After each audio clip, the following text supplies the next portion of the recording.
Bang tugo tuke abich e lig maduong' mar adhula season ma higa 2025 kana 2026, klab mar Kakamega Homeboyz omako thuolo mokuongo e chung' mar timbe gi points 10. Shabana FC nogo tach e kaunti ma Kisii oseyudo loch 3 e tuke 4 ka nyoro klab mar Mathare nolo gi gol 1-0.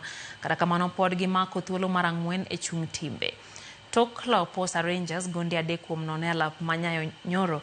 Gor Mahia nitiere thuolo mar 3 point 1 tok Posta ma osetugo tuke moheoko galo. Klab mar Sofapaka nitiere thuolo mar 16 e kinde ma Murang'a Seal nitiere thuolo mar 17. APS Bomet noyudo loch margi mokuongo season ni tok lo klab mar Kariobangi Sharks gonde 2-1 ka loch pod ketogi mana e thuolo mogik e chung' mar timbe.